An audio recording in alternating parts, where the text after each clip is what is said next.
Сайн байцгаана уу? За, энэ дэр нэг жоохон гарцсан. Ятамажид өнөөдөр жоохон бүрхэг дүү, ер нь жоохон юм хаврын салхитай, хаврын уйлрал нэг тийм байдэн штэ, салхитай. Хүүтэв зэврүүндүү тийм өдөр байна.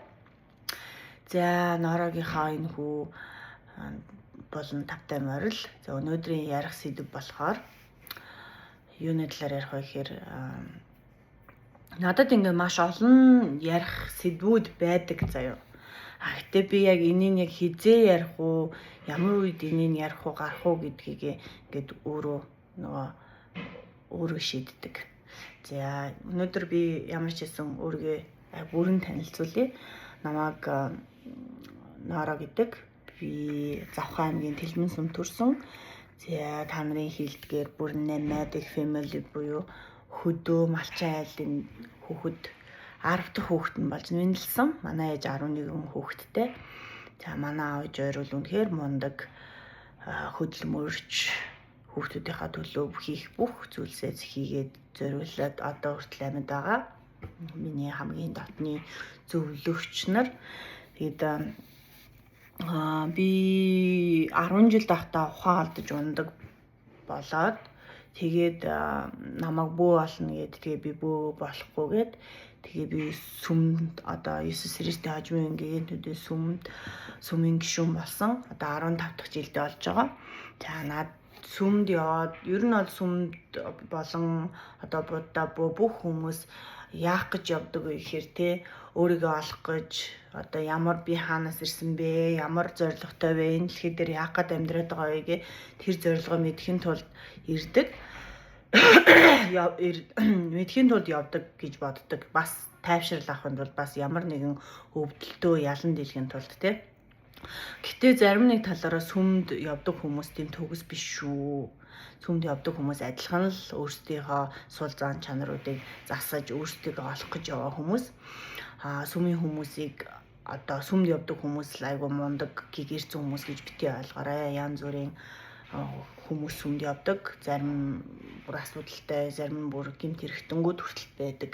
Болохоор жоохон ингэж ялгаж салгаж ойлгох хэрэгтэй. За би сүмд яваад spiritual буюу одоо ариун сүнстэй илүү ойрхон болсон. Одоо ингээд дандаа миний ярьж байгаа, би ярих байгаа юмудаа ингээд дандаа ариун сүнснийхаа одоо spiritual сүнсээрээ энийг ярих уу, энийг ярихгүй юу гэдгээ би өөрөө шийддэг байгаа. Тэгээд тийм болохоор ерөнхийдөө бол миний хувьд сүмд яваад би яг өөрийнхөө сул бүх талуудыг ингээд засаад явж байгаа, ингээд шинжлэгдээд явж байгаа хүн. Би бол төгс биш, би алдаа гаргана. Бүх хүн алдаа гаргадаг. Гэтэ гаргасан алдааг бид нэр засаж болдог. За өнөөдөр гол ярианы сэдв болохоор бид нар үнэхээр үлийн үр гэж байдаг. Чи хэн нэгэн хүнийг үгээрээ, хэн нэгэн хүнтэй муудалцаж, нөхөртөөгөө муудалцаж, хүүхдтэйгээ муудалцаж, найзтайгаа муудалцаж, үгүй муухагаар тэр хүний хэлсэн бол тэ хамгийн муухай үгээр fuck you ч юм уу тэ эсвэл ингээд хамгийн муухай үгээр хараасан бол тэр үг чинь буцаад чам дээр ирнэ. Үлийн үр буюу карма болж ирнэ. Зөвхөн хүмүүс ингээд амар ерөнхий том юм хараад байдаг. Том одоо чи хүн алсан хүн кармагаа өөрнө.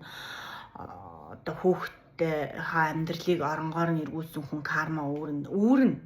Гэхдээ энгийн жижигхэн зүйлээс бидний хэн болох уу, бидний амьдрал хаашаа эргэж болох уу гэдгийг шийдэж болдог. Тэр нь үгээрээ хүнийг алж болно, үгээрээ хүнийг амьдруулж болно.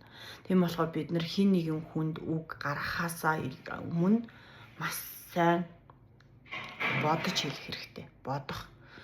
Түр зүрийн түргэн уураараа хүүхдтэй ч юм уу, нөхөртөө ч юм уу хавгалж дараа нь тэр цаас ингээд нухаад эдгийх ингээд дэлгээд эдгийх тэр одоо нухсан тэр мөрөн байж идэх шиг тэр эмтэрсэн сэтгэлийн байж идэг. Гомдол нь одоо өвдөгцөн тэр үн байж идэг. Гэхдээ бид нар хэн нэгэн хүний гомдоочлоо. Тэгвэл таны хүн гомдооход яах вэ гэвэл та уучлах хэрэгтэй. Уучлаа зүгээр ингээл гаргаал хаях хэрэгтэй. Хүн болгоны үзэл бодол, хүн болгоны одоо таалалд нийцэж амьдрах шаардлага байхгүй.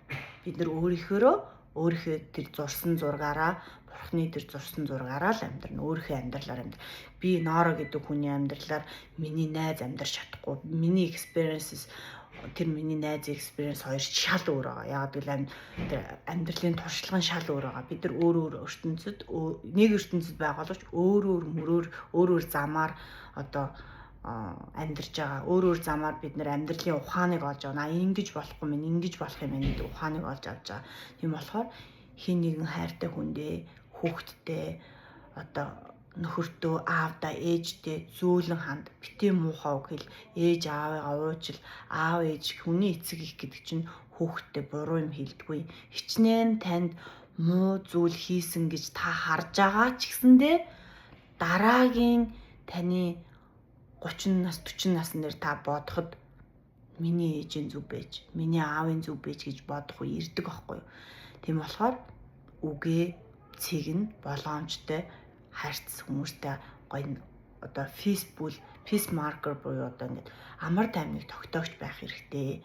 Бити ингээл үргэлзөөл ойрлж хашгираал өндөр дуугаар хашгираал хэрэлдээл хүн алгонтой муудалцаад яваад гэж үг хэлмээр би тийм байсан. Гэтэ одоо болсон. Би ойлгосон. Яг энэ буруу юм байна. Ингэж явах буруу юм байна гэдгийг ойлгоц учраас туршлагаа та бүхэнд хуваалцаж байгаа шүү. За баярлалаа. Баяртай.